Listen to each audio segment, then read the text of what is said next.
A gente tem a honra de contar com a Cibele, que é servidora pública e escritora, e vai ser mediada pelo Bruno Ribeiro nessa super conversa. Bem-vindos, muito obrigada pela presença e ótima flip para nós.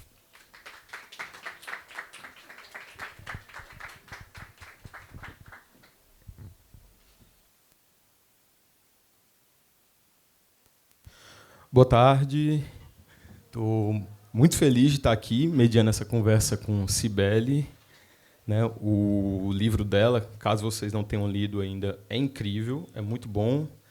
Né? O Almerinda Gama, Sufragista Negra, livraço, uma belíssima biografia. E ela ganhou, né, o 3º prêmio Todavia de não ficção com esse livro. E, para a gente iniciar aqui os trabalhos, Cibele, eu queria te perguntar algo que me inquietou muito lendo, porque tem esse subtítulo, né, A Sufragista Negra, mas no decorrer da leitura a gente vê que Almerinda foi bem mais do que isso, né?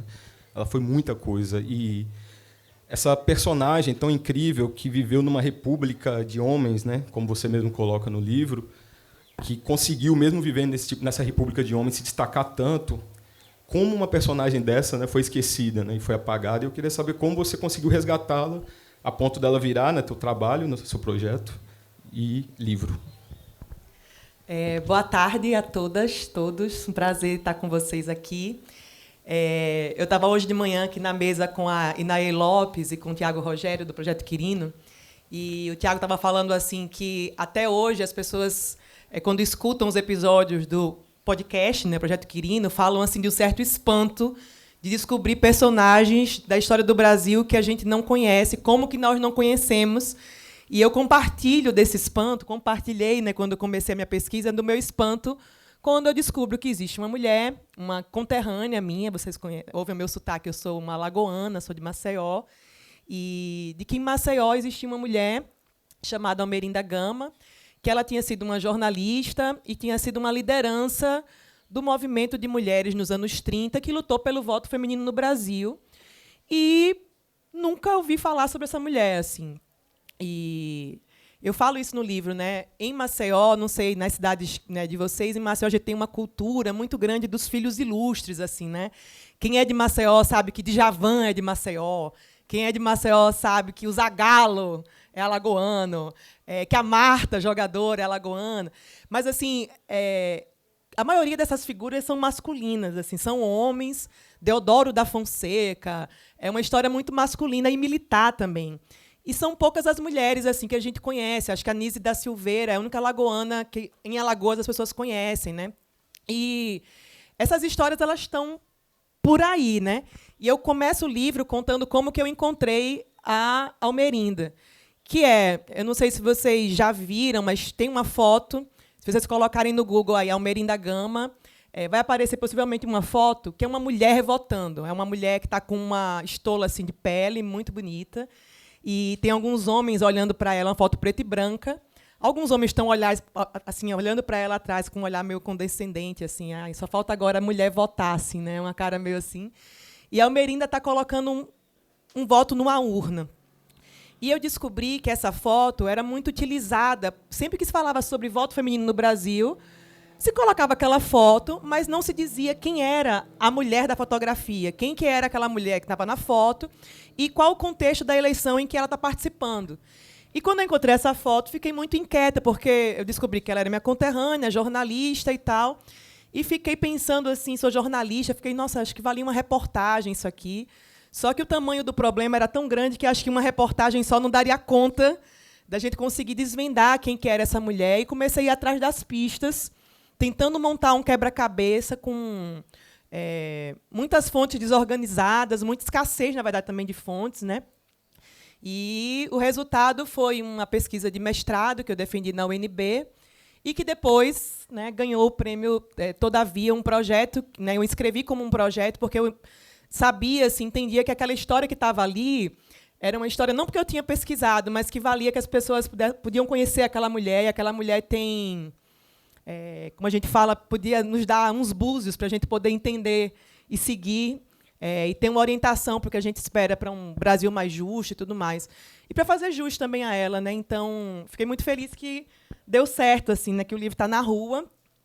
Apresento para vocês, porque eu falo assim, eu sou uma autora estreante sobre uma personagem pouco conhecida, então a gente tem que ir apresentando quem é a mulher. Ela chama Almerinda Gama, esse é o livro, e muito feliz que a Todavia topou colocar na rua essa história. E compartilho, né, o Bruno foi modesto, mas o Bruno também ganhou o prêmio da Todavia na sua primeira edição, com um livro também incrível, que tem relação, inclusive, com o que a gente, né, fala sobre a Almerinda, né, Bruno? Muito legal, Cibele. Então, fala também para a gente desse momento do voto dela, acho que pode ser interessante para o pessoal saber também, né, que em 1933 teve uma eleição de representante classista, que é uma coisa meio, né, da era Vargas ali que surgiu, e como foi esse momento, que é muito incrível, como você relata no livro, né? Ela lá no meio daqueles homens todos ali, toda bem arrumada, é um momento muito bom do livro. Assim, conhecer a história da Almerinda nos dá a possibilidade da gente poder entrar nos bastidores do movimento sufragista no Brasil nos anos 30. Como é que essas mulheres se articulam politicamente? E a Almerinda nos dá algumas pistas assim, de como que essas mulheres, incluindo Berta Lutz, que era uma das principais líderes do movimento, filha do Adolfo Lutz, um monstro político, a mulher era uma máquina, e muito do que a gente vive e usufrui hoje como direito das mulheres, não só do voto, mas direitos das mulheres no geral, a gente deve a Berta e a um grupo de mulheres do qual a Almerinda fazia parte, né? E essas sufragistas, elas vão caçando qualquer brecha de oportunidade política para poder participar. A gente está falando de um contexto que as mulheres ainda, né, não tinham direito ao voto. 32, o Código Eleitoral, ele autoriza que mulheres alfabetizadas possam votar.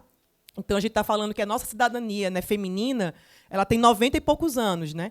Então, essas mulheres, esse grupo das sufragistas, né, sufragistas era o nome que se dava para as feministas, né, naquele período, porque o voto era a campanha principal, elas vão articulando qualquer espaço de participação política.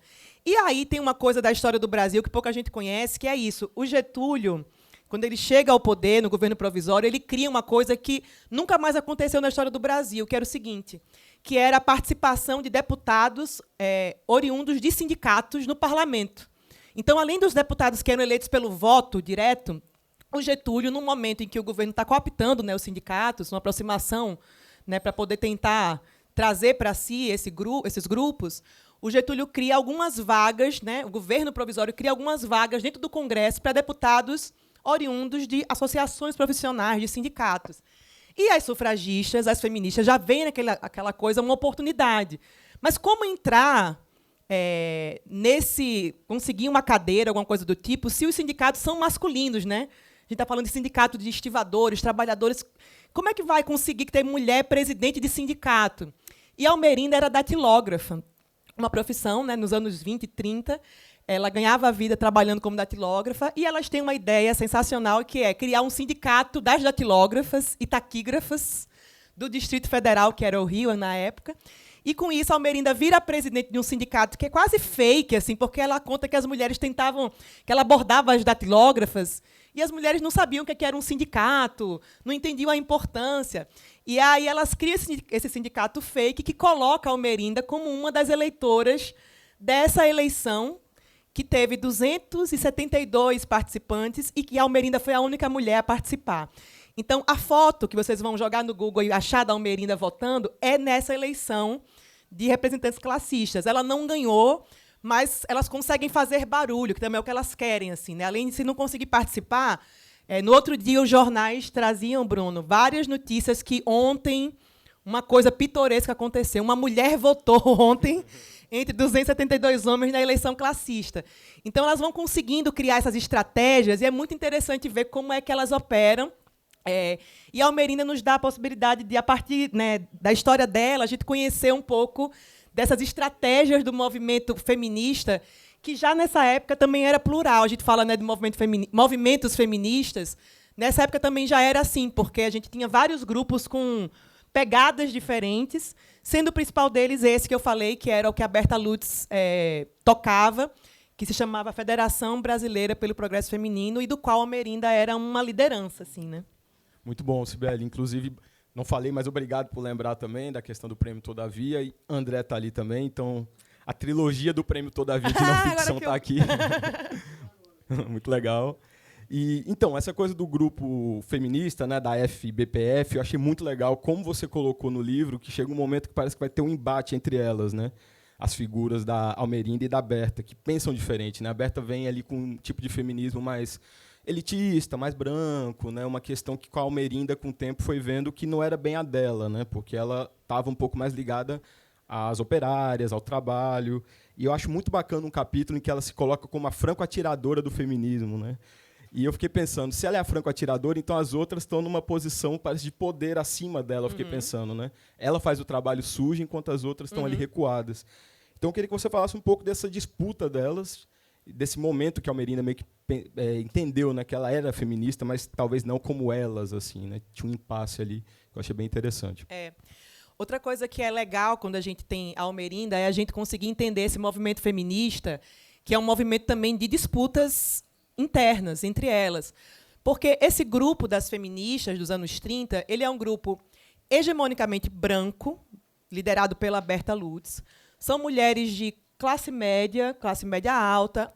Berta, uma figura, como eu falei, né, sem tirar nenhum mérito da Berta, porque realmente ela era uma máquina assim, política. Mas a Berta estudou em Sorbonne. A Berta foi a segunda mulher no Brasil a passar num concurso público. Era uma servidora pública do Museu Nacional, inclusive. E vale dizer isso, que, inclusive, o incêndio do Museu Nacional fez com que a gente perdesse muitos documentos doados pela Berta ao museu, que contam a história do feminismo no Brasil. Naquele incêndio criminoso também se perdeu muita coisa do acervo da Berta, que era também bióloga.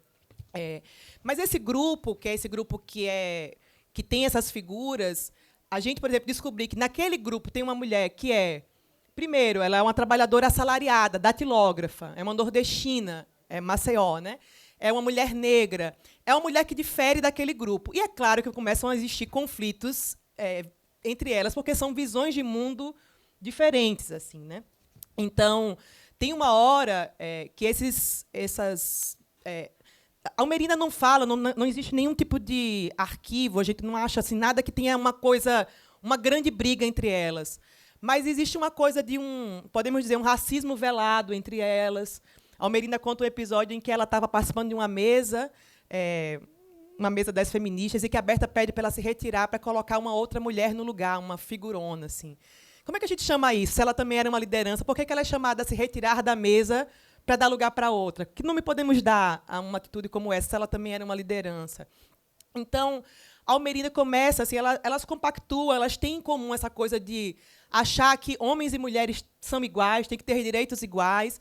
Só que a Almerinda tinha preocupações que Berta e aquelas mulheres não tinham. A mulher que sabia o que era passar o final do mês, chegar dia 30 e fazer o dinheiro esticar para pagar as contas. É uma realidade completamente diferente.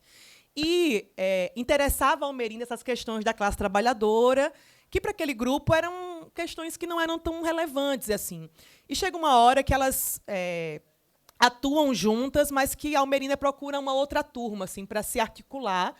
E a Almerinda vai fundar, em 1934, um partido político, em que, novamente, ela é a única mulher que participa do partido, um partido socialista brasileiro. Ela participa da fundação desse partido. E ela vai procurando uma outra turma. E eu acho que uma das lições da Almerinda, sempre que eu tenho falado sobre a Almerinda, as pessoas perguntam assim, quais lições que uma mulher como essa nos ensina? Que é um pouco também assim, sabe, a gente vai aqui, a gente vai tentar fazer, mas quando não é possível, vamos tentar outra turma e tentar articular com outro grupo para ver se a gente tem mais conexão juntas. Então é isso, assim, elas são um grupo muito diverso. A Almerinda, a presença da Almerinda dá um tom diferente para esse grupo, mas tem distâncias ideológicas entre elas que ficam muito evidentes, assim. Então, esse grupo é criticado das feministas por nunca ter convidado, por exemplo, trabalhadoras. A gente sabe que no grupo das sufragistas os espaços de fala eles eram muito limitados. Quem poderia falar nos espaços? Então, a gente acha nos jornais, eu achei vários jornais em que várias trabalhadoras se queixam de não poder falarem publicamente nesses eventos. Então, ou seja, elas atuam em prol das mulheres, mas elas meio que são as únicas mulheres que se colocam e meio que têm uma distância ideológica do restante. E a Almerinda percebe isso e ela vai procurar outros caminhos que a gente vai tratando no livro, né? Então, o sufrágio a coisa dela participar desse grupo das sufragistas é uma das frentes de atuação dela, né? São muitas, né? É impressionante como foi uma personagem que escreveu poesia, cantava, né? Ela fez muita coisa, é incrível, assim. Nem sei como coube tudo no livro, inclusive. E tem um capítulo também muito legal, que é o do piano, a máquina de escrever, né? Que você fala um pouco como ela trocou esse piano, que era algo um pouco visto como dócil, né, para as mulheres aprenderem piano para ficarem em casa, pela máquina de escrever. E ela se tornou uma personagem muito aguerrida, né? Ela usava a máquina de escrever quase como uma arma. Então, eu queria que você falasse um pouco de como ela usou a máquina mesmo de escrever como essa máquina de guerra quase, e como isso fez com que ela fosse uma personagem que se expusesse muito, né? Talvez ela perdeu muitas oportunidades por isso também, porque ela escrevia muitas coisas que a própria Berta às vezes não escrevia também, né? A Almerinda era muito corajosa. Assim, a Almerinda ela foi criada num modelo assim até de uma moça de classe média da época, assim. Ela teve aulas de piano, ela tinha noções de francês. Então a Almerinda tocava piano e no livro, né, eu achei algumas partituras da Almerinda que estavam perdidas, partituras para piano, porque ela era compositora também.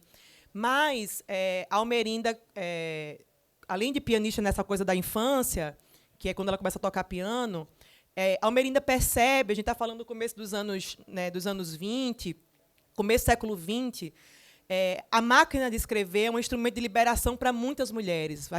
A máquina de escrever é a possibilidade de ter um trabalho que é considerado, né, mulher nessa época o mais seguro é trabalhar no ambiente de casa. Então, ser costureira é um ambiente que você não tem contato com o externo, com os homens do lado de fora. Então, isso garante a honra das mulheres. Trabalhar em casa é a melhor coisa. Ser professora, trabalhos de cuidado, né? Professora, enfermeira. E a máquina de escrever, quando ela chega como uma revolução para algumas mulheres que vão trabalhar em escritórios, né? Serviço público. É um trabalho considerado assim honroso, mas que também tem vários estigmas, né, com a datilógrafa / secretária. A gente conhece porque esses estigmas existem até hoje. A secretária como uma mulher que tem, né, caso com o seu chefe, essa coisa. Então, a Almerinda, ao mesmo tempo que ela tem esse emprego que dá a ela uma dignidade de ser datilógrafa, também lida com alguns estigmas do que é ser datilógrafa. E essa máquina de escrever, que a Almerinda acompanha a Almerinda a vida inteira, porque ela trabalhou até a velhice, né, na máquina, como jornalista, traduzindo, dando aula de datilografia. Tem uma época nos jornais, nos anos 50, que eu acho que é uma época que a gente sabe pouco da Almerinda, mas aparece ela anunciando nos classificados aula de datilografia. Então, quando o negócio aperta, ela vai dar uma aula aqui de datilografia. E a Almerinda vai fazer dessa máquina um instrumento de luta, porque dentro do movimento feminista, a Almerinda ela era meio que uma assessora de imprensa, a gente pode dizer assim. Ela traduzia as notícias do movimento, escrevia a notícia na máquina de escrever, levava para os jornais. Então, esse movimento que se articula conversando com políticos para a conquista do voto, ele também se articula tentando convencer a opinião pública, a partir da imprensa, de que esse feminismo ele não vai virar o mundo de cabeça para baixo, porque a gente tem, nesse momento, charges, a gente encontra nos jornais, charges assim, que é a mulher indo trabalhar e o homem com um bebê em casa, assim, tipo, vai virar o mundo de cabeça para baixo. Imagina um pai ter que cuidar de um filho, né? Que problema que seria esse? Então, elas têm que convencer a opinião pública de que esse feminismo, que quer a igualdade de direitos, ele não vai tirar da mulher o papel de mãe, ele não vai tirar o papel da mulher de ser a pessoa que vai estar em casa criando, formando cidadãos de bem, né, para o futuro e tudo mais. Então, a Almerinda era muito ágil, tinha esse domínio da máquina de escrever, que deu a ela um papel dentro da militância, que deu a ela um emprego, e que deu a Almerinda também a possibilidade de se expressar. Era uma mulher, a gente pensar nisso, uma mulher negra, que tinha muita vontade de colocar suas opiniões para o mundo, assim, né? Que nunca aceitou esse papel de subserviência que a sociedade brasileira insiste ainda em delegar às mulheres negras, que é um lugar de sabe o seu lugar, fica aqui, né? Não seja altiva. E a Almerinda nunca topou esse papel. E ela tinha opiniões sobre as coisas. No livro eu conto assim. Então, se tinha um debate público nos jornais sobre um tema, ela ia lá e escrevia para o jornal uma carta. Assim, ninguém convidou ela para participar, mas ela dizia: minha opinião sobre as coisas é essa aqui. E mandava uma carta e os jornais publicavam. E ela construiu muitos amigos na imprensa. Então, ela começou a publicar em jornais. E o que o Bruno falou sobre a Berta é porque a Almerinda, muitas vezes, se colocou publicamente a favor de causas que nem o movimento feminista da época se colocava. Por exemplo, o divórcio. O divórcio era uma questão, era um elefante branco na sala do movimento feminista, porque se Berta e as feministas falam que elas são a favor do divórcio, elas compram uma briga com a igreja. E a igreja é uma força política muito grande nos anos 30. Então, para você poder conseguir articular politicamente, você tem que meio que recuar. A gente vê isso várias vezes no movimento político atual. Então, a questão dos direitos das mulheres hoje, você pode até pessoalmente ser a favor, mas se você é uma figura pública, muitas vezes você não se coloca, porque sabe que isso pode ser um impeditivo, né, politicamente. Então, o movimento feminista muitas vezes se calou em pautas como essa, como o divórcio, e a Almerinda, publicamente, assim, o movimento pode ter uma opinião, mas eu, Almerinda, escrevo no jornal, no meio, falando divórcio é um direito das mulheres. Então, ela usou várias vezes, né, os jornais, principalmente, nunca escreveu sobre ela, né? Isso é um dos problemas de escrever um livro sobre a Almerinda, é porque a Almerinda, mesmo sendo uma mulher que tinha uma máquina de escrever, que escrevia sobre tudo, nunca contou a própria história. E a gente fica se perguntando assim, por que não parou para escrever? Eu fico pensando assim, que tempo que as mulheres têm, as mulheres negras têm, ou se entendiam o valor da própria história para poder escrever uma autobiografia, né? Não escreveu, mas, ao mesmo tempo, se colocou várias vezes nos jornais, na imprensa, e fez dessa máquina de escrever, que era a sua ferramenta de sobrevivência, também uma arma de luta. Isso é muito bonito, né, dela. Sim, é bem incrível mesmo. Eu achei muito legal que você costurou dentro do livro alguns textos dela, né, trechos de artigos, da poesia dela, né, tem um poema dela, Zumbi, que é muito bom, você colocou um trecho. Então, realmente era uma personagem que tinha essa vontade muito grande de se expressar. Uma coisa que eu achei legal também é que um livro como esse, obviamente, que você está 100% do lado da Almerinda, da personagem que você está biografando, né? E tem aquela coisa da imparcialidade, tudo isso que a gente sabe que, enfim, não existe, né? Sempre há um lado, né? Então, achei legal que você colocou momentos meio polêmicos, talvez, dela, ou simplesmente que mostrem que ela foi uma figura do tempo dela, obviamente, né? Como era muito pró-Vargas, aí votou no Collor, a questão racial mesmo, talvez nem ela mesmo se entendia como negra naquele momento, né? Então, eu queria que você falasse um pouco isso, como foi estar do lado dela, mas também saber que você tinha que colocar alguns momentos ali que mostravam ela totalmente como ela era, né? Escrever uma biografia sobre uma figura como essa, que é uma figura que a gente não tem documentação, é uma figura que não fazia parte desses círculos hegemônicos, né, de poder. A gente tem biógrafos que têm que trabalhar sintetizando muita documentação, né? Então, se você faz... O Lira tem uma biografia do Getúlio, tem a Fundação Getúlio Vargas, é muito documento. Como é que você para e consegue... Deram 3 livros, né, no caso do Lira. No caso da Almerinda, é o oposto. A gente tem que juntar as pistas para tentar montar uma história, né? E o que acontece assim, com a Almerinda é que essa coisa das pistas, elas deram muito trabalho para a gente conseguir localizar onde que estão as coisas sobre ela. Aqui está o Mário Santinho, editor da Todavia, que transformou... Mário, levanta a mão aí. O Mário é o meu editor. Aliás, nosso, né? Não, o meu não foi Mário. Não? Do André, sim, né? O Mário, porque... originalmente, isso é uma pesquisa que é uma dissertação de mestrado, né? Então, como transformar a dissertação de mestrado num livro que é para todo mundo, né? Um livro que seja acessível, né? Que não tenha conceitos que você fala assim, nossa, eu não quero parar de ler aqui porque já chegou a ABNT, assim, né? Essa parte a gente não... E aí o Mário foi muito... me ajudou a conduzir essa coisa de a gente conseguir transportar a Almerinda para o mundo da literatura de uma maneira mais acessível mesmo, né? Mas você que me perguntou... Foi da... Esqueci. Até eu esqueci, peraí. Polêmica, a imparcialidade, como você trabalhou com isso. Vindo da UNB, assim, vindo da universidade, que é de onde a minha pesquisa, né, se exige essa coisa, né, assim, distância do objeto, distância, né. Na verdade, assim, eu fui descobrindo que não tem como fazer a história das mulheres sem ser uma perspectiva feminista, assim. A gente está do lado das mulheres, assim. Contar a história da Almerinda não tem distância, assim. Claro, tem a distância da gente olhar para ela como uma mulher que é uma mulher que não é uma heroína, assim, né? Essa coisa também da história única, totalizante, que a pessoa nasceu predestinada para ser aquilo. A Almerinda não é isso. A Almerinda é uma mulher que foi fruto de vários acontecimentos que foram, né, moldando a vida dela. Não é que ela nasceu aquela coisa, né, predestinada para ser uma mulher. Isso não existe, né? Essas biografias são problemáticas, né? é quase que uma geografia, um santo, né? A pessoa nasceu com uma iluminação para ser uma mulher que luta pelo voto. Não é isso que aconteceu com ela, né? E assim, embora eu tivesse do lado dela, sempre estivesse assim, e achava que ela né, a história dela merecia ser contada, a Almerinda tem várias contradições. E eu até lamento que o livro não tenha mais do que eu queria, porque assim, como eu não pude entrevistá-la, como esses documentos são escassos, como a gente não tem pessoas que conheceram a Almerinda para contar assim, ó, ela falou isso, mas na verdade ela agiu assim. Eu adoraria ter essas pessoas, mas a gente não tem. Então a gente conta a história que é possível. E nessa história possível, que é análise de uma documentação, porque é um trabalho historiográfico, né, um trabalho de pesquisa nas fontes. Então, Arquivo Nacional, acervo, jornais de época, a gente consegue perceber algumas incoerências assim dela, que tornam, acho que, a Almerinda um personagem muito mais interessante até. 2 exemplos, por exemplo. A Almerinda é uma feministona, ela casou, o marido faleceu, e ela ficou viúva, ela nunca mais casou, e ela falava que ela não queria ver homem e tudo mais. Tem uma fala dela num vídeo, o Joelzito Araújo tem um filme sobre a Almerinda, um curta-metragem, que vocês podem achar no YouTube, que se chama Almerinda, uma mulher de 30. Ela fala assim, eu, com 50 anos, não tenho tempo para estar pensando em macho. Ela usa essa expressão assim.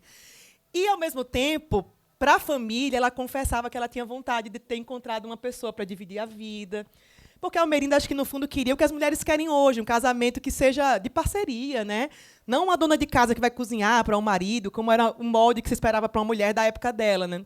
Então, ela desejava intimamente ter uma relação, usou a expressão, algumas vezes, príncipe encantado, o que é curioso, né, para a gente imaginar uma feminista, assim, uma sufragista, mas que sonhava em ter um casamento, em ter uma parceria, mas que, para fora, dizia que não queria pensar em um homem, assim.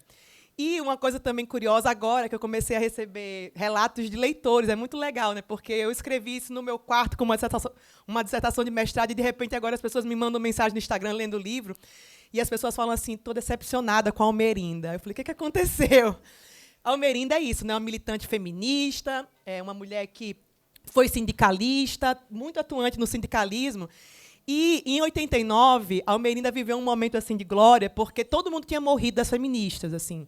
Só sobrou a Almerinda para contar a história das feministas dos anos 30.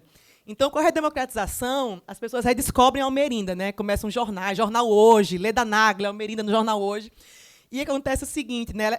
Os jornais vão acompanhar a Almerinda votando na eleição de 89. E aí perguntam para a Almerinda em quem ela votou. E a Almerinda é um spoiler, mas é começo do livro, vocês não vão perder tanto. Entre Lula e Collor, ela votou no Collor. E aí as pessoas falam assim, eu não acredito que a Almerinda votou no Collor, Sibeli. Eu falei, gente, é isso, né? É complexo, as pessoas são complexas, contradições. E, assim, nem é porque é o Collor, é porque a trajetória dela sindicalista, tudo dizia que ela ia votar no Lula, assim, né? Tinha tudo a ver. O Lula, um sindicalista do ABC naquele momento, e, assim, Lula não teve chance com a Almerinda. Então, é curioso a gente saber assim, que essas pessoas aí são mulheres reais, não são heroínas, e eu gostaria que o livro tivesse mais dessas histórias, porque eu acho que deixa mais saboroso. Assim. Mas é uma pena, eu adoraria ter conversado com ela, ter entrevistado com ela, mas a gente trabalha com fontes que são escassas, mas que, mesmo assim, a gente consegue achar algumas coisas do tipo. Também era getulista, então assim, passava um pano para o Getúlio, sabe? Getúlio ditador, assim, mas ela era fã do Getúlio. Então, tem essas coisas da personagem que eu acho que, na verdade, enriquecem ela como uma mulher real, assim, né? Também acho. Assim, né, eu amo a Almerinda, mas confesso que ela quebrou um pouquinho meu coração quando ela não votou em Lula. Mas, ao mesmo tempo, é isso que faz com que a personagem seja tão rica, né? São essas camadas que todos nós temos, né? Nós não somos nem 8 nem 80, assim, né? Sempre uma coisa mais complexa. E você falou agora do trabalho de edição, então me veio aqui que você é servidora pública, o trabalho veio do teu mestrado, né? Então, como foi, quando você até recebeu o anúncio do prêmio, assim, fazer esse trabalho de escritora mesmo, né? De pegar a tese e estruturar ela para se tornar uma biografia literária, né? E, exemplo, tem coisas que eu não vou contar para não dar spoiler, mas você organizou muito bem o momento de revelar certas coisas de Almerinda, né? É um trabalho bem literário, isso. Eu queria saber como foi um pouco isso daí. Eu sou jornalista, né? Trabalho na Rádio Nacional, sou funcionária, empregada pública da IBC, da Empresa Brasil de Comunicação, e fui fazer um mestrado, não tinha uma pretensão de lançar livro e tudo mais. Mas o que acontecia era o seguinte, como jornalista, eu nem saberia escrever uma dissertação de mestrado acadêmica, no sentido daquele texto que às vezes é truncado, porque parece que para poder ser relevante academicamente tem que ser incompreensível, assim, né? Então, quando eu fui fazer a dissertação, e eu sou uma grande fã de biografias também, assim. Estava agora há pouco o Rui Castro aqui na Caixa dos Saberes, assim, eu sou fã do Rui. E engraçado também falar isso, porque eu falei do Lira, falei do Rui, esse é um universo muito masculino, né, dos biógrafos. São muitos biógrafos homens no Brasil. São, inclusive, a Adriana Negreiros, que participou, né, da seleção do prêmio da Todavia, que escreveu um livro maravilhoso que é sobre as mulheres no cangaço. São essas mulheres biógrafas que, né, a gente tem hoje, mas esse ainda é um universo muito masculino, né? E aí, quando eu escrevi a dissertação, eu já fiz meio com a cara de...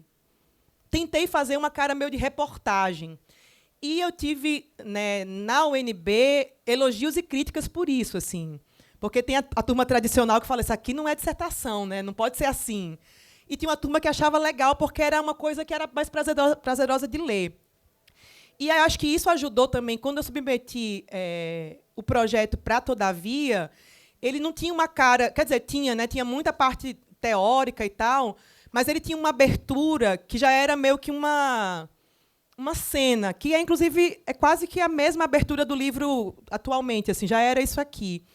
Então, eu acho que isso ajudou você poder ter uma chance num prêmio, né, literário.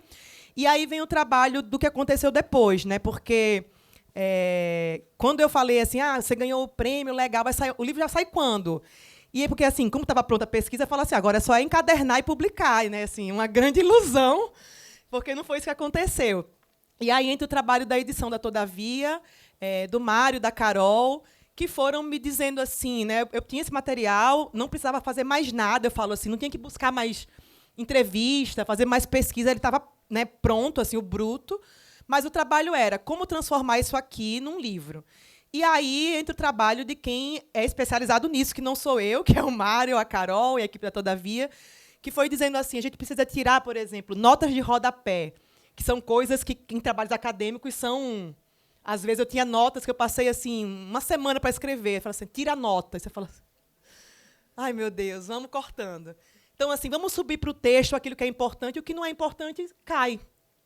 Então, um exercício também de desapego, assim, várias páginas da dissertação inteiras, elas caíram para poder no livro, porque no livro não interessava. Então, coisas como conceitos assim que a gente discute na dissertação, no livro não estão lá, não está lá, mas que de alguma maneira estão, né? Porque o trabalho está lá. Por exemplo, interseccionalidade. Você não vai ler isso em nenhum lugar do livro. No trabalho acadêmico tem. Mas, ao pensar a Almerinda como uma mulher que está ali sendo uma mulher negra da classe trabalhadora, de alguma maneira você vai entender isso aí, mas você não vai ver essa palavra escrita lá, né? Então, é um trabalho que durou um tempo, a gente foi e voltou com várias versões, assim, e eu acho... Eu mandei uma mensagem para o Mário quando a gente terminou, eu falei, Mário, você ajudou a transformar a dissertação num livro, assim, é inacreditável, porque nem eu acreditava que isso poderia ser possível. E deu certo, assim, que é essa coisa da gente conseguir manter muito da dissertação, está aqui originalmente, a pesquisa não se perdeu, mas a gente organizou, tentou fazer capítulos mais curtos, capítulos que têm um pouco de gancho para a história que vai vir, e algumas revelações que a gente foi deixando para o final. Um pequeno spoiler que é isso, né? A Almerinda, a gente não sabia que a Almerinda tinha família. Quando eu comecei a pesquisa, existiam duas coisas que eram muito importantes, que era a gente não sabia a data da morte dessa mulher. A gente sabia que ela tinha nascido em 1899. E pronto. E aí, o que acontecia? Sempre que eu ia às vezes, exposição das sufragistas, cara, mulheres do século, sei lá, 18, tem data de nascimento e morte. E a Almerinda é uma mulher do século XX e a gente não sabe a data da morte dessa mulher. E aí isso vai causando na gente, assim, como mulher mesmo, assim, uma inquietação. E a pesquisa não dependia de saber a data da morte dela, né? Mas virou uma coisa assim... Para mim, era um desafio pessoal localizar a certidão de morte da Almerinda. Assim. Onde está essa certidão de morte? Essa mulher morreu quando? E aí, eu conto no livro essa história de como eu localizei a certidão da Almerinda. É um trabalho assim, investigativo, porque eu fui ligando de cartório em cartório nesse país até achar essa certidão a certidão de morte da Almerinda. E também a gente achava que, como ela era viúva ela teve filhos que morreram pequenos, e ela fala sobre isso na velhice, que ela nunca tinha casado de novo e que ela não tinha família. Então, assim, a Almerina não tem família, a Almerina não sabemos a data da morte. E aí, no livro, eu acho a data da morte. A Almerina nasceu em 1899 e morreu em 1999. E ela morreu 2 meses antes de fazer 100 anos. Então, está no livro, como eu achei. E aí eu conto como eu achei a família da Almerinda. E aí a gente... Achar a família da Almerinda nos abre um outro universo, que é essa mulher da vida, né, pública, também é uma mulher que, na vida privada, faz política lindamente, política com afeto. E a maneira como ela formou essa família é muito bonita. Então, é muito curioso pensar que essa mulher que era viúva virou uma matriarca. Mas aí eu não vou contar porque está no livro. Eu quero que vocês leiam e descubram como é que ela se transformou nisso, porque é uma história também muito bonita, essa história da família da Almerinda, né? Sim. É incrível, e realmente o trabalho que você teve foi gigantesco, né, para conseguir encontrar essa data do óbito dela, né? Inclusive no óbito dela estava dizendo lá que ela era branca, né? Enfim, que não vota, né? Ou seja, né, a sufragista negra, uma das primeiras mulheres a votar, né? Acho que eu falo sobre isso, né? Que o último documento da vida da Almerinda, ele nega tudo que ela foi na vida. Porque esse documento fala o seguinte: a Almerinda, vocês vão, né, quem lê o livro vai saber que a Almerinda, como eu falei, matriarca, é porque a Almerinda criou muita gente. Então, ela não teve filhos biológicos, mas ela teve uma rede. Sabe aquelas mulheres que vão agregando gente, assim? Esses dias eu vi a Alcione, eu fico vendo as mulheres, fico lembrando da Almerinda. E a Alcione não teve filhos biológicos. E a Alcione criou Mangueira do Amanhã, né, que é a parte da mangueira, né, e a Alcione falando com a Astrid, que ela, na verdade, tem tanto filho hoje, mas nenhum foi gerado. Eu lembrei muito da Almerinda também. Então, assim, tem isso, assim, né? Então, da gente conseguir tentar localizar a certidão, fazer reparação a ela, e que esse documento, né, voltando ao documento, ele fala o seguinte, que a Almerinda era branca, não era eleitora e não deixou filhos. E vocês vão, quem lê o livro vai entender que é o oposto de tudo isso, né? Quanto tempo você levou para fazer toda essa pesquisa, desde o começo até a publicação, você recorda? Que eu encontrei com a Almerinda, assim, que a primeira vez que eu vi a foto que eu falei no começo tem 10 anos. Mas é claro que, assim, eu ficava com essa coisa de tentar achar a Almerinda, fazer uma matéria, vou fazer não sei o quê. Aí me inscrevi no mestrado. E aí, no final das contas, assim, são 10 anos, mas não foram ininterruptos, né? Eu fui procurando coisas da Almerinda nesse tempo. E agora, para o livro, por exemplo, para a versão final do livro, eu achei coisas novas sobre a Almerinda. Então, tem coisas que estão lá que eu achei para pesquisa, porque também tinha isso, né? Coisas do livro que caíram, né, da pesquisa original, que, né, Mário passando a caneta e vamos tirando isso aqui, ó, não vai ser interessante. Porque tinha essa coisa também, assim, né, no livro, na dissertação de mestrado, eu vou trabalhando com temas, assim, e a Almerinda vai sumindo. E a gente não podia sumir com a personagem, a protagonista num livro, né? Ela tem que aparecer.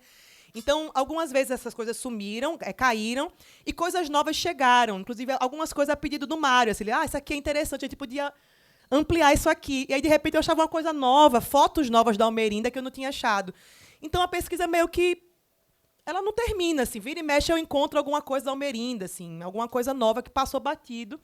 Então, entre o primeiro encontro com a Almerinda foi em 2015, e nesse tempo estamos ainda descobrindo e torcendo, inclusive, porque essa é a primeira biografia sobre a Almerinda, mas eu tinha vontade de ler uma biografia da Almerinda escrita por outra pessoa, assim, tipo, outros olhares, sabe? Assim, eu queria que outras pessoas tivessem assim, outras versões dela para eu poder também conhecer outras coisas que eu não achei ou que eu não vi, sabe? Seria legal também isso. Que massa. Essa parte da edição, né, é cruel, né? Às vezes a gente corta um livro inteiro numa edição, assim, enfim. Mas é isso. E, então, muito legal, porque eu acho que você foi realmente uma das pioneiras, assim, a colocar a Almerinda no mapa dessa forma, né? Se você coloca o nome dela no Google, vai aparecer o nome de Cibele também. Então, que vem outras biografias, e como a gente está falando também do livro agora, da confecção do livro, seria legal você falar um pouco da capa. Ali nos bastidores você estava falando para mim um pouco da história dela, e seria legal para vocês ouvirem, porque é uma capa linda, e eu acho que comunica bastante com quem foi a Almerinda, né? Poxa, assim, escrever um livro, né? Eu nunca tinha pensado que eu ia escrever um livro. E aí eu fiquei pensando assim, né? umas coisas, você fala assim, tem que escrever um livro, né? Um trabalho, mas que capa vai ter esse livro, né? Assim, uma imagem. E essa coisa da Almerinda ser uma mulher dos anos 30 e tal, principalmente, a gente tem muita foto preto e branco da Almerinda, né? E eu ficava pensando, nossa, um livro com a capa preto e branco, ele não é um livro que você passa o olho na livraria, como é que você vai olhar e vai chamar a atenção, assim, né?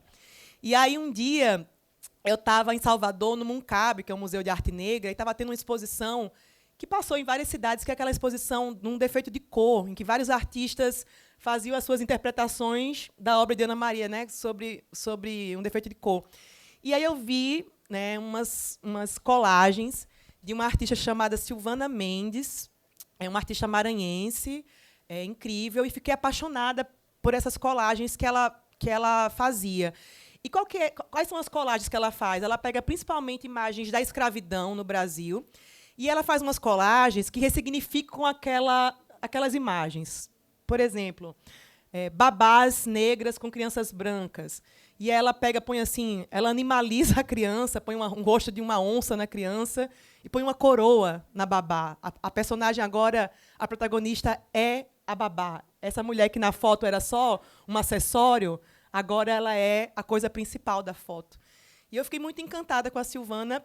E um dia, na Todavia, estou vendo aqui a Ana Paula, estava também conosco, um dia, Ana Paula, Mário, e eu muito timidamente, né, assim, falei, porque isso, né, ganhei o prêmio, chegando aqui agora, tentando, né, explicar um pouco do que eu tinha pensado, né, e também não sabia se caberia. Eu falei assim, falei quase como um sonho. Eu falei, nossa, eu tinha um sonho assim de uma capa. E qual capa seria? E eu mostrei o trabalho da Silvana para Ana Paula, assim, mostrei um pouco de como é que era. E aí, assim, né, ficou no ar aquela coisa. Eu falei, poxa, seria um sonho, mas assim, quem sou eu, né? Estou chegando aqui agora, né?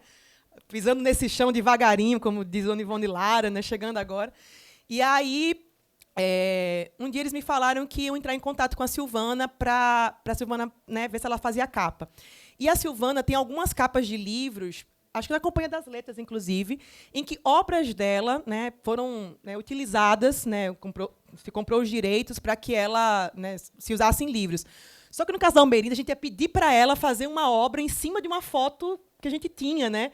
Então era uma demanda, não era para usar uma coisa que ela já tinha, a gente estava pedindo para ela fazer esse trabalho.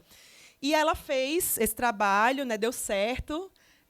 Muito obrigada a Todavia por realizar esse sonho de uma capa linda, que é essa capa em que a Almerinda aparece, né, numa colagem. A foto original é uma foto preta e branca, agora tem cores, e que eu gosto muito porque tem um mar de fundo, tem umas águas que falam muito sobre Almerinda, uma mulher de Alagoas, né, da terra das lagoas, dos mares, passou por Belém, pelos igarapés, foi para o Rio de Janeiro. Então, as águas que estão das cidades onde a Almerinda viveu, elas estão, né, no livro. E eu acho que também uma coisa que vale dizer é que, desde o começo, a gente queria que, tipo, ela fosse a capa. Tipo, rompendo o silêncio, a foto tem que ser ela, assim, já de cara. Então, assim, essa mulher que vocês não conhecem é essa aqui. O nome do livro, a gente também quebrou um pouco a cabeça, assim, qual o nome que seria o livro. E depois a gente pensou, não, o nome do livro tem que ser o nome dela, Almerinda Gama. A foto dela, o nome dela, rompendo esse silêncio em torno dela. E até a epígrafe do livro, eu tinha pensado em outras coisas. Eu falei, não, a epígrafe tem que ser Almerinda. Então, quando vocês pegarem o livro para ver, a frase que abre o livro também é uma frase da Almerinda. Então, de alguma maneira, a capa, o título, a epígrafe, tudo é Almerinda se colocando, assim, a gente tirando essas amarras da boca dela, quebrando essas cadeias de silêncio em torno dela, para que ela se apresente, para que ela seja vista, para que na livraria a foto que está lá é a foto dela, com o nome dela. Então, a gente faz, de alguma maneira, com a capa, a gente faz essa também já a reparação de que ela seja nomeada, lembrada, apresentada. Essa é a mulher da fotografia que vocês viram lá atrás, que é essa foto que aparece, Mulher Sem Nome. Essa mulher tem nome. Ela chama Almerinda Gama, ela tem uma história para contar, é uma mulher negra que, né, fez a sua intervenção no mundo. Então, por isso, o nome, a capa, e a capa é linda. Eu sou bem assim, xodó com essa capa. E a Todavia fez uma alegria para mim, que tem um flyer de divulgação de lançamentos, que sempre escolhem, é isso, né, Mário? Uma foto da capa para ser o verso, né, Luísa? E aí, no mês que saiu o meu livro, a foto escolhida para o flyer de divulgação é um postezão da Almerinda, assim, que eu emoldurei e coloquei na minha casa, que eu não sou besta, né? Massa demais. Bom.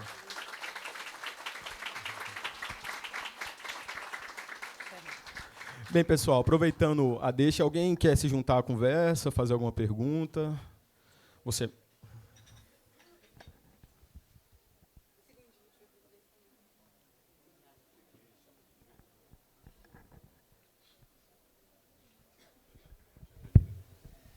Bem, obrigado. Eu trabalho na República.org, que é uma instituição dedicada ao serviço público brasileiro. Queria te pedir para falar um pouquinho do teu trabalho no serviço público brasileiro. Obrigado.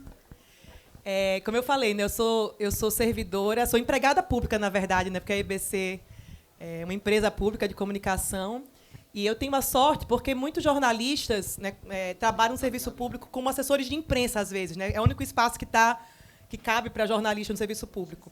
E como eu trabalho numa empresa que tem veículos de comunicação, a EBC, como eu falei, né, é uma empresa pública de comunicação, e dentro da EBC a gente tem a TV Brasil, TV pública, a gente tem a Rádio Nacional, a Rádio MEC, Agência Brasil, alguns veículos dentro da EBC. Então, eu trabalho como jornalista, sendo uma empregada pública na área fim, né? Trabalho, de fato, trabalhando com notícia. Já passei por vários veículos da EBC. A EBC, eu falo assim, que você consegue mudar de emprego na mesma empresa, né? Porque eu já trabalhei como repórter de notícia, já trabalhei como produtora de TV, já trabalhei como social media, já trabalhei em várias coisas. Mas hoje eu trabalho na Rádio Nacional, uma rádio histórica, uma rádio que vai fazer 100 anos ano que vem. Os cantores do rádio, né, quando a gente pensa a Rádio Nacional, essa rádio ainda existe. E existe um Brasil que ainda ouve muito rádio, por incrível que pareça. A gente tem uma rádio que chama Rádio Nacional da Amazônia, que pega em toda a Amazônia Legal, então, assim, lugares que nenhuma rádio pega, porque é uma rádio de ondas curtas, ela tem um alcance que, inclusive, pega fronteiras do Brasil. Então, eu trabalho na Rádio Nacional com música, que é uma outra paixão. Então, eu faço um programa sobre discos brasileiros, que é uma...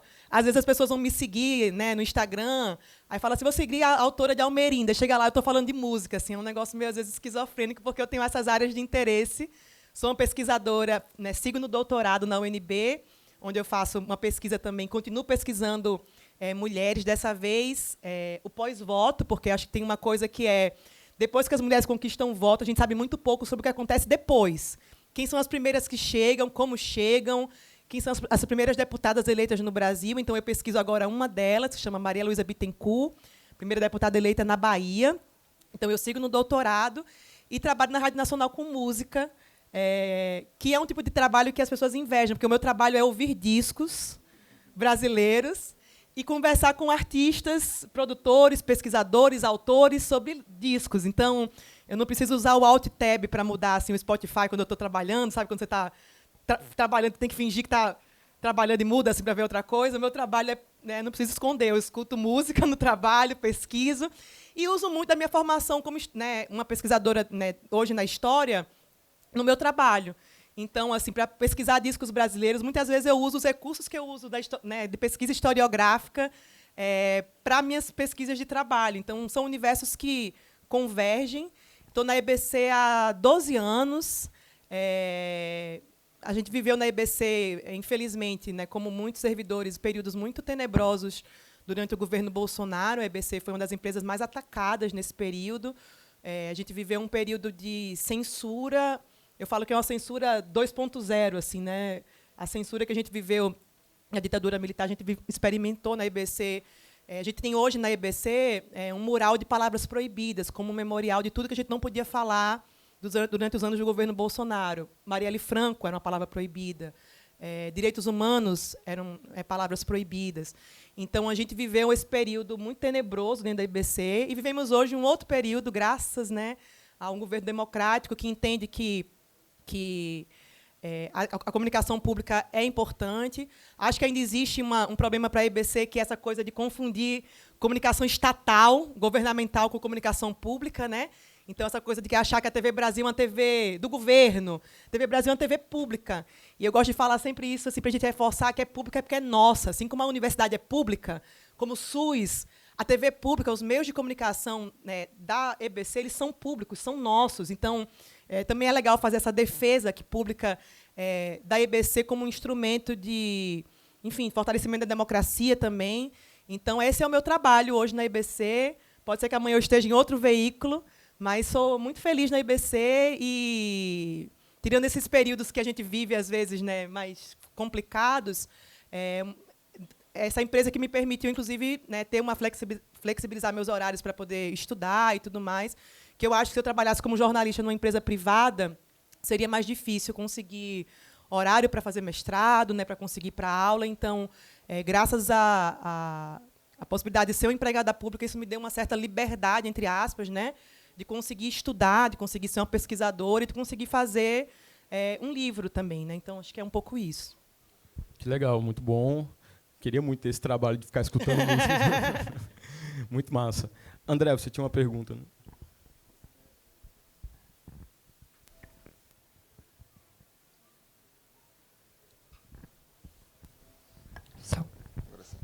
Oi, Cibele, parabéns pelo livro. Primeiro um comentário, você falou de que você gostaria de ler outros livros sobre Almerinda, né? Eu me lembrei do que o Rui Castro, que você comentou, falou mais cedo, que quando ele pensa num assunto que vai virar um livro, ele gosta de explorar aquele assunto que ele sente falta que ninguém escreveu, né? E, putz, isso aqui, eu li um monte de coisa e ninguém escreveu o que eu queria ler. De certa forma, você fez isso, né? Você escreveu o livro que estava faltando, né? E provavelmente você vai estimular outros pesquisadores ou pesquisadoras a estudar Almerinda. A minha pergunta é o seguinte: você falou que a sua pesquisa foi principalmente documental, né? E eu fiquei curioso para saber se você conseguiu fazer entrevistas com alguém, seja com algum parente dela, alguém que conviveu com ela. Se sim, quem foram essas pessoas e como é que essas pessoas te receberam?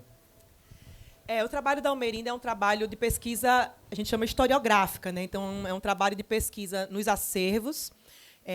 Existe um acervo, um pequeno acervo da Almerinda que faz parte do CPDOC.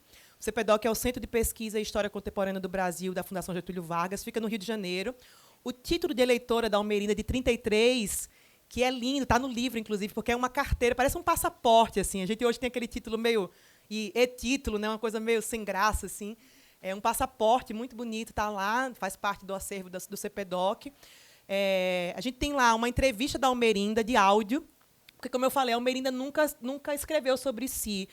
E, nesse sentido, a oralidade ela tem um papel, né, sensacional. Tem uma historiadora francesa, que é a Michelle Perrault, que ela fala assim, que a história oral é a revanche das mulheres. Eu acho bonito isso, porque, longe das instituições de guarda, dos acervos, ninguém escreveu sobre as mulheres se contam muitas vezes a partir da oralidade. E, para as mulheres negras, pessoas negras, isso é, inclusive, uma tradição. Né? Os griots são aqueles que passam conhecimento a partir da oralidade. Então, a Almerinda ela se contou. Então, eu trabalho com áudios da Almerinda também. Eu falo além dos jornais, documentação do Arquivo Nacional. E aí, o que acontece? Eu localizei a família da Almerinda, como eu contei, e pude entrevistá-los, mãe e filha, a filha e a neta da Almerinda. Então, essa é uma história também tecida por mulheres. Né? A minha visão da Almerinda, a filha da Almerinda e a neta da Almerinda. E tem uma coisa também que é interessante a gente pensar, porque as mulheres são as guardiãs das memórias familiares. Né? São as mulheres que organizam os álbuns de fotografia da família. Sempre nas famílias, alguém quer lembrar de alguma coisa, assim, não pergunta para homem, né? Pergunta para a avó, pergunta para a mãe, porque são as mulheres que guardam essas memórias. Né? Então, eu entrevistei familiares da Almerinda, numa troca muito bonita entre nós, porque eu conheci a mulher pública, né? A mulher do voto, a mulher que é militante, né, feminista. E aí, quando eu cheguei lá, eu descobri uma avó, uma mãe que escrevia recadinhos, né, para a filha. Descobri uma parte da vida da Almerinda que está no livro, que é incrível, que a Almerinda, quando ela se aposentou, aos 70 anos, a Almerinda foi viajar ao Brasil. E aí tem fotos da Almerinda, ela com, sei lá, 80 e poucos anos, a Almerinda em aldeia indígena, assim, no Amapá. Ela pegava um ônibus com carteira de gratuidade e ela viajava o Brasil, uma mulher muito curiosa, uma mulher muito interessada no presente.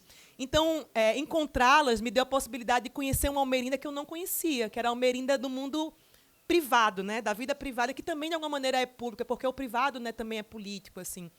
E elas não interferiram assim, em nada, né, eu não submeti nada a elas, mas elas foram muito, né, parceiras, porque elas tinham uma coisa assim, de entender que a Almerinda merecia um reconhecimento, então elas foram muito parceiras com seção de documentos, na verdade, de arquivo familiar. Né? Então, muitas das fotos do livro são fotos que a família cedeu para a gente, né? E eles estão muito felizes, mas foi muito interessante, assim, porque Você sabe que está no livro que eu fui entrevistar a família da Almerinda e descobri que a filha da Almerinda, por si só, já daria um outro livro. Porque a filha da Almerinda, uma filha de criação que a Almerinda teve, ela foi uma bailarina da TV Tupi, no começo da TV no Brasil, foi contratada pelo Chateau diretamente. Aí de repente você fala assim, ué, de repente já vira uma outra história, assim, sabe? Então, foi muito legal a troca com elas.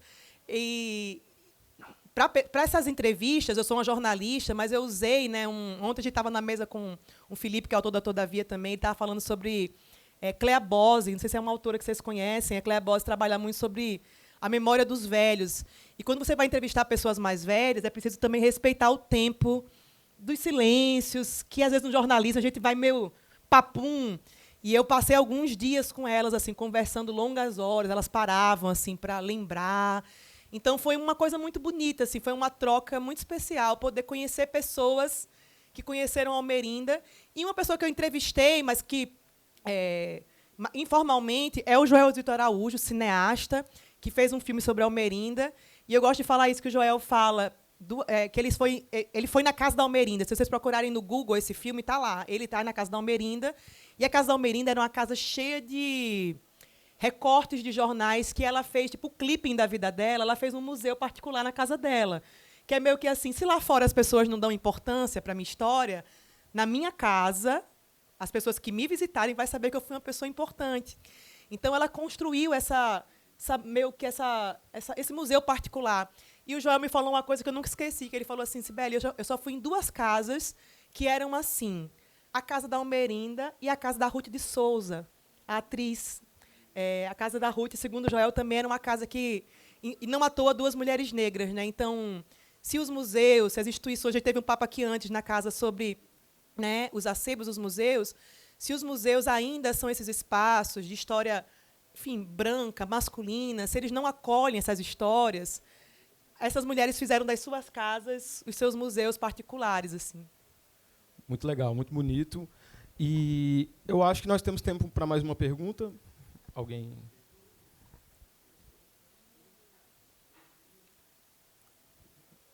Sim.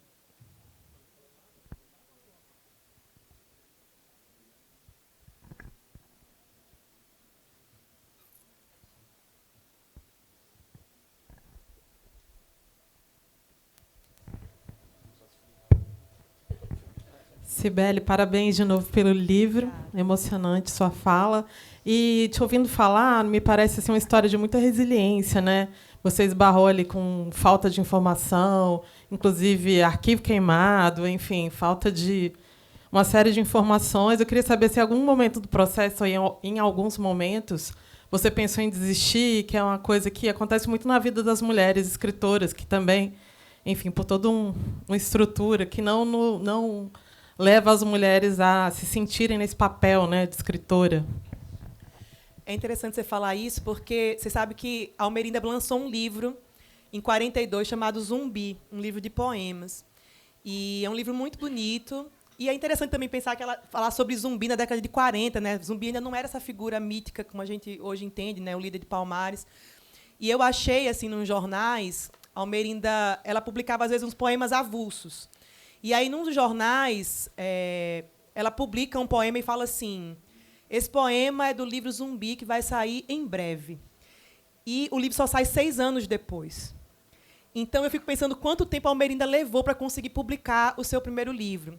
E, nas nossas conversas, a gente sempre falava assim, eu, Mário, que isso é uma realidade ainda para as mulheres hoje, né? Publicar ainda é difícil, né? Conseguir furar essa bolha do mercado editorial e conseguir colocar um livro no mundo é difícil. Eu não pensei assim em desistir, porque tem uma coisa minha com a Almerinda, vou me emocionar, porque sempre eu tinha pesquisa, tinha um mestrado, mas assim tinha um senso assim que eu fui criando com uma relação com ela que não se explica, assim, que não está no campo da ciência, não está no campo... Era um senso de responsabilidade, de que aquela mulher merecia, que ela merecia esse espaço. E... gente, desculpa.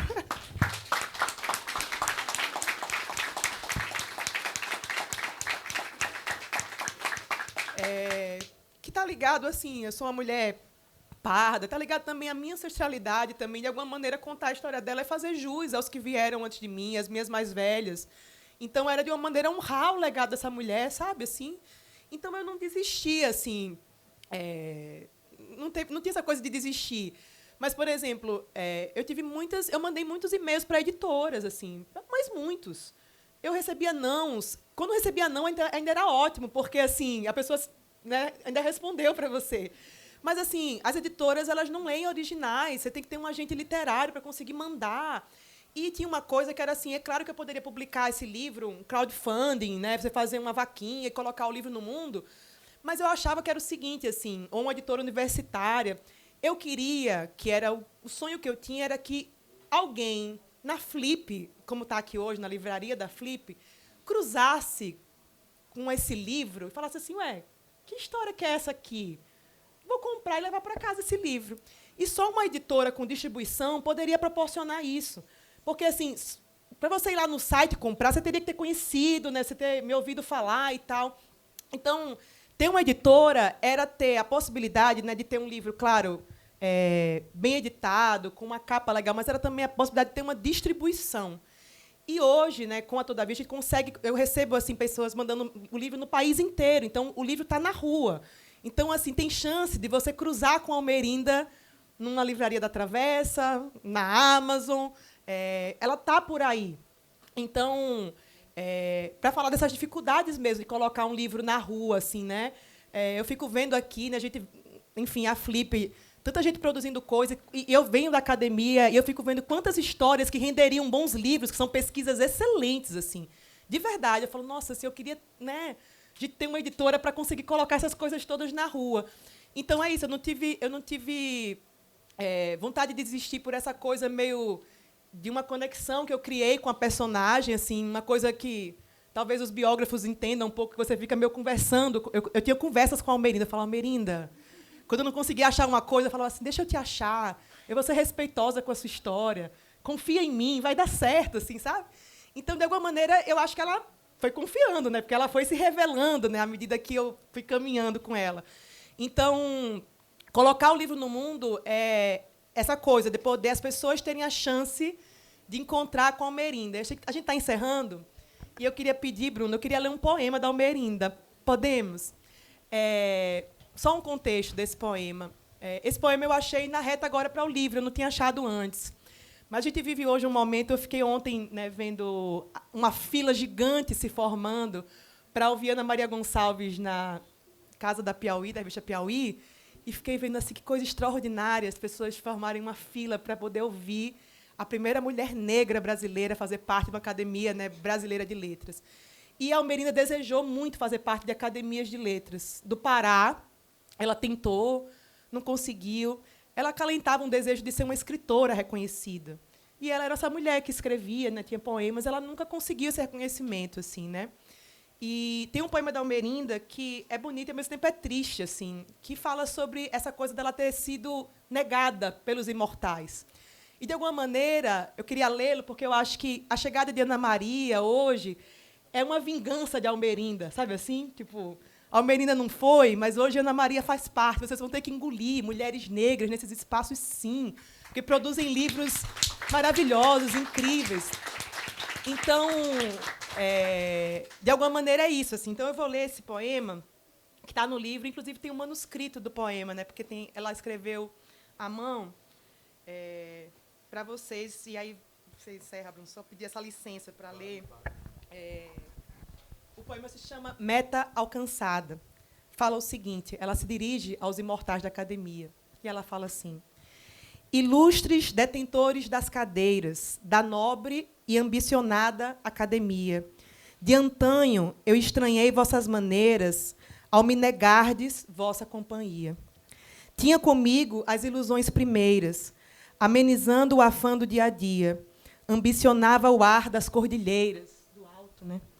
E o ar que respirava me fugia. Em nada isso alterou, porque, afinal, depois de tanto bem, de tanto mal, atingi, sem esforço, a grande meta. Pois também, como vós, sou imortal. Fui mais que pensadora, mais que esteta. Fui musa inspiradora de um poeta.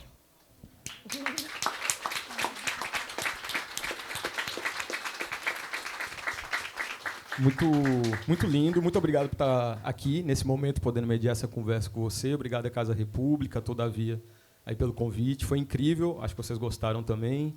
E sensacional, né, você falar dessa questão editorial agora também, que é algo que você coloca no livro, né? Tem um momento da Almerinda falando no livro das dificuldades para uma mulher publicar, né? Então, você depois coloca um momento em que a Conceição Evaristo está falando também, e agora você falando. Então, de alguma maneira, é algo que continua, melhorou, né, mas ainda continua. E uma forma da gente remediar isso é ler, né? Então, vamos ler mais mulheres e, com certeza, você honrou o legado dela, porque é um livro incrível. E fico muito feliz de estar aqui hoje. Muito obrigado a todos. Obrigada, pessoal. Muito obrigada, Cibele, Bruno.